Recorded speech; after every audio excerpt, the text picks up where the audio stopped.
দেশটা কিভাবে চলতেছে এটা সাধারণ জনগণই জানে, জনগণই এটা ভালো করে বুঝে। অনেকে বলে না, বলতে চায় না, কিন্তু আসলে এইভাবে হাজার হাজার লক্ষ মানুষকে কষ্ট দিয়ে আমি মনে করি না এটা যৌক্তিক কোনো দাবি হতে পারে আর কি। তো মারতে পারি না, রাস্তাঘাট বন্ধ থাকলে ইনকাম হয়েছে, পেটের ভাতে তো জোড়া যাচ্ছে না, আর কি করবো? কি বলবো, এই দেশে আর বলার মতো কোনো ভাষা নাই, কোনো কিছু বলতে ইচ্ছা করে না। আসলে দেশটা কার, কে চালায়, কিভাবে চলে, একেবারে অনিশ্চিত একটা ভবিষ্যতের দিকে দেশটা এগিয়ে যাচ্ছে। আমরা তো যে কোনো ন্যায্য মানুষের ছাত্রের অধিকারের প্রতি আমরা সমর্থন জানাই, কিন্তু হুট করে কোনো প্রোগ্রাম নাই, কোনো নাই, জানান নাই, এইভাবে হাজার হাজার গাড়ি রুগী টুগি লইয়া আমরা সবাই বসে আছি। এখন কাকে অনুরোধ করবো যে আমরা যে ব্লক হইলাম, ব্যাক করে যাওয়ার কোনো রাস্তা নাই বাবা। এখন কি বলবো, কাকে বলবো, কাউকে বলার মতো লোক পাইতেছি না। আর তারা একটা সাইড দিয়ে যেমন যাইতে দেয়, কারণ আমাদের জনগণের সমর্থন তো তাদের ন্যায্য অধিকারের পক্ষে থাকবে অবশ্যই, কিন্তু কি বলবো, এই দেশে আর বলার মতো কোনো ভাষা নাই, কোনো কিছু বলতে ইচ্ছা করে না। আমি নাগরিক হিসেবেই কথা বলতেছি যে আমাদের তো এটা আগে যদি জানা থাকতো আমরা অন্য রূপ ব্যবহার করতাম, কিন্তু নাগরিক হিসেবে তো এদের যেমন অধিকার আছে, আমিও আবার রুগী ডালে হাসপাতাল যাওয়ার অধিকার আছে, কি বলেন?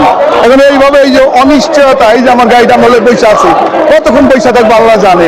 যাই হোক, এরা যেটা ভালো মনে করে সেটাই করবে, বলার কিছু নাই। আর এটা তো আগামী দিনে আমাদের দেশ চালাইবো, এই তরুণ প্রজন্ম আগামী দিনে আমাদের দেশ চালাইবো।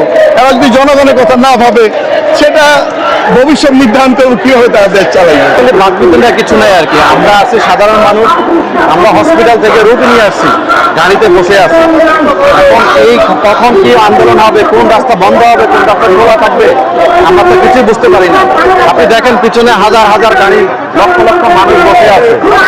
ওদের আন্দোলনটা যৌক্তিক হলে একটা পর্যায়ে বসে আমরা সাধারণ মানুষের যাতায়াতটা কোনো স্বাভাবিক থাকে। এখানে আমি কোনো প্রশাসনের কোনো কোনো কিছু কোনো ব্যবস্থা দেখতেছি না। আসলে দেশটা কার, কে চালায়, কিভাবে চলে, একেবারে অনিশ্চিত একটা ভবিষ্যতের দিকে দেশটা এগিয়ে যাচ্ছে, এটা আমরা বুঝতেছি না। আমরা সাধারণ মানুষের ভোগান্তির কথা বলার মতন কোনো মানুষ পাই না। অ্যাকচুয়ালি একটা নির্বিবেক হয়ে আছে অবস্থায়, কোথায় যাচ্ছে, এটার গন্তব্য কোথায়, কিছুই বোঝা যাচ্ছে না। এখন অ্যাকচুয়ালি কোনো কিছু নাই। রাষ্ট্র কাঠামো কিভাবে চলে, কোন বলে চলে, কোন হাওয়ার বলে চলে, আমরা কিছুই বুঝতে পারতেছি না আর কি।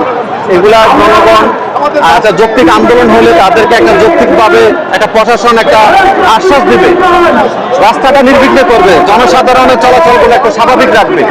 এই ধরনের ব্যবস্থার কোনো কিছুই দেখতেছি না আর কি। আসলে দেশটা কার, কিভাবে চলে, আমরা আসলে বুঝতে পারতেছি না। দেশটা কিভাবে চলতেছে এটা সাধারণ জনগণই জানে, জনগণই এটা ভালো করে বুঝে। অনেক